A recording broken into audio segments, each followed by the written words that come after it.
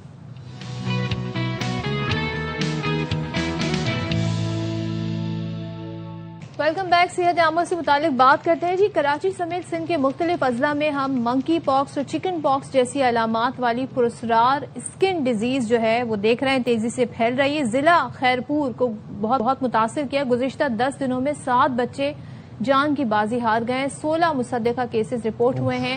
اب یہ تمام تر صورتحال ہے, اس پر بات کریں. بڑی الارمنگ سچویشن ہے, بات کر لیں گے. ہمارے ساتھ موجود ہے کمشنر سکھر عابد سلیم قریشی صاحب. بہت شکریہ عابد صاحب, آپ نے پروگرام کے لیے وقت نکالا. سب سے زیادہ متاثرہ اضلاع جو ہے ضلع جو ہے وہ خیرپور ہے. یہاں پر کیا حفاظتی اقدامات اٹھائے جا رہے ہیں, اور کچھ تعین کیا گیا کہ یہ بیماری ہے کیا ایکچولی؟ جی تھینک یو سائم. ایکچولی بیماری یہ ایک اسکن ڈیزیز ہے, اور جیسے آپ نے اپنے تعارف میں بتایا کہ 7 بچے جو جان کی بازی ہار گئے, اس میں سے صرف 4 بچے ایسے تھے جو لیبارٹری ٹیسٹ پازیٹیو ایم پاکس کے آئے تھے. باقی میزلز کے یا چکن پاکس کے کیسز تھے. مائل نیوٹریشن کے بھی ایشوز تھے, دوسری کمپلیکیشنز بھی تھیں. اسکن ڈیزیز ہے جو بارشوں کے بعد اکثر پھیلتی ہے. یہ ایک سیویئر کیس تھا جو ہمارے لیے بھی ایک نئی بات ہے کہ ایم پاکس اس میں ثابت ہوا. اس کے بعد فوری طور پر جو ہم نے حفاظتی اقدامات کیے وہ یہ کہ ہم نے تمام ہاسپٹلز میں جو انفیکشن پریونشن کنٹرولز لگائے جاتے ہیں, SOPs فالو کی جاتی ہیں کہ جو جس بچے کو اسکن کی ڈیزیز ہو اس کے بعد اگر انکیوبیٹر خالی ہوتا ہے تو اس کی فیمیگیشن ہوگی, جس بیڈ پہ اس کو لٹایا تھا تو وہ بیڈ شیٹ چینج ہوگی, پرسنل ہائیجین کی اویئرنیس, وہ سارے کام ہم کر رہے ہیں. ریپڈ رسپانس ٹیمز بنا دی ہیں ہم نے, وہ ان علاقوں میں جا رہے ہیں, ماں باپ کو اویئرنیس دے رہے ہیں, اور ہیلتھ جو پرووائڈرز ہیں, ڈاکٹرز ہیں, کلینکس ہیں, ان کو اویئرنیس دے رہے ہیں. اس طرح کے تمام حفاظتی اقدامات جو کسی بھی وائرس کے پھیلاؤ کو روکنے کے لیے کیے جاتے ہیں ہم وہ کر رہے ہیں. لیکن اس سچویشن کی سیریسنس ہم جاننا چاہ رہے ہیں, کتنے کیسز رپورٹ ہوئے ہیں, کتنے بچے صحت یاب ہو گئے ہیں, سیویرٹی کیا ہے؟ سیویرٹی یہ ہے کہ جو شروع میں 16 سسپیکٹڈ کیسز تھے, اب 19 ہو گئے. اس میں سے صرف 4 ایم پاکس پازیٹیو نکلے تھے جن کی ڈیتھ ہوئی. باقی کی ڈیتھ کی ریزن کچھ اور تھی. جو اس وقت ہاسپٹل میں ہمارے پاس ہیں وہ 7 ہیں, وہ بہتر کنڈیشن میں ہیں. جو گھروں میں آئسولیٹڈ ہیں 12 ہیں خیرپور میں, ان کی کنڈیشن بھی بہتر ہے. اور اس کی ریزن یہی ہے کہ جو ہیلتھ ڈپارٹمنٹ نے فوری طور پہ جو اس کو رسپونڈ کیا ہے اس ایمرجنسی کو, وہ بڑا افیکٹو تھا, بڑا ٹائملی تھا. اور اس میں ہم نے ہاسپٹلز, ماں باپ, بچے سب کے ساتھ جو ہم نے وائرس کنٹرول کے پھیلاؤ کے اقدامات کیے اس کو روکنے کے, اس سے اللہ کا شکر ہے کہ یہ کنٹین بھی ہے اور زیادہ اموات بھی رپورٹ نہیں ہوئی.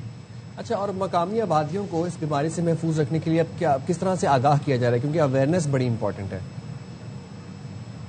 اویئرنیس سب سے زیادہ امپورٹنٹ ہے جی. یہاں خسرہ سے بھی جب اگر پراپرلی ڈیل نہ کیا جائے, اگر ماں باپ کو اویئرنیس نہ ہو کہ یہاں پر ایک بلیف سسٹم پایا جاتا ہے کہ جی خسرہ ہو گیا بچے کو, تو اس کو ڈھانپ کے رکھیں اور گھر سے باہر نہ نکالیں. یہ دونوں باتیں اس بچے کی جان لینے کا سبب بنتی ہیں کہ اس کو ڈھانپنا نہیں ہوتا, اس کو فوراً ڈاکٹر کے پاس لے جانا ہوتا ہے. وہ جو کمپلیکیشنز آفٹر خسرہ پیدا ہو جاتی ہیں, نمونیا وغیرہ, بچے کی ڈیتھ نمونیا سے ہوتی ہے, خسرہ سے نہیں ہوتی. تو اویئرنیس بہت امپورٹنٹ ہے.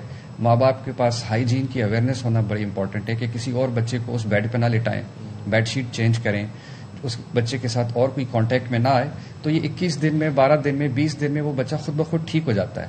لیکن اگر اس کو پراپرلی ڈیل نہ کیا جائے اور ہائیجینک کنڈیشنز ٹھیک نہ ہو تو یہ بیماری اسپریڈ بھی ہوتی ہے اور ایسی کمپلیکیشنز ڈیولپ ہوتی ہیں کہ بچے کی جان بھی چلی جاتی ہے. ٹھیک ہے عابد سلیم صاحب, بہت شکریہ آپ کا اس ساری صورتحال میں. اور ابھی تو ہمیں باتوں سے اندازہ ہوا کہ صورتحال کنٹینڈ ہے, دعا ہے کہ ایسے ہی رہے, لیکن آپ لوگوں نے جی اپنے طور پہ ضرور تمام تر حفاظتی چیزیں اپنانی. رائٹ, ایک یہاں پر اپڈیٹ ہے ہمارے پاس, وہ شیئر کر لیتے ہیں پروگرام میں. وزیر اعظم شہباز شریف سے وزیر ریلوے حنیف عباسی نے ملاقات کی ہے اور ملاقات میں ریلوے کی مجموعی کارکردگی, جاری اصلاحات اور مستقبل کے منصوبوں پر تبادلہ خیال کیا گیا ہے. اب وزیر اعظم نے کہا کہ موجودہ معاشی حالات میں حکومت عوام پر اضافی بوجھ ڈالنے سے گریز کر رہی ہے. ریلوے کے نظام کو بہتر بنا کر آمدن میں اضافہ کرنے پر توجہ دی جائے. ریلویز کو جدید, محفوظ اور قابل اعتماد سفری نظام میں تبدیل کرنے کے لیے اصلاحاتی اقدامات کو تیز کریں. حکومت عوامی فلاح و بہبود کے ایجنڈے پر کاربند ہے. تمام اداروں کی کارکردگی کو بہتر بنا کر ملک کو ترقی کی راہ پر گامزن کیا جائے گا. ریلوے کے جاری منصوبوں کی بروقت تکمیل کو یقینی بنایا جائے. عوام کو بہتر, محفوظ اور سستی سفری سہولیات فراہم کرنے کے لیے تمام وسائل بروئے کار لائے جائیں. اسی کے ساتھ پروگرام کا وقت بھی اپنے اختتام کو پہنچا. آپ سے اجازت چاہتے ہیں, اپنا بہت سارا خیال رکھیے گا. اللہ حافظ. پاکستان زندہ باد.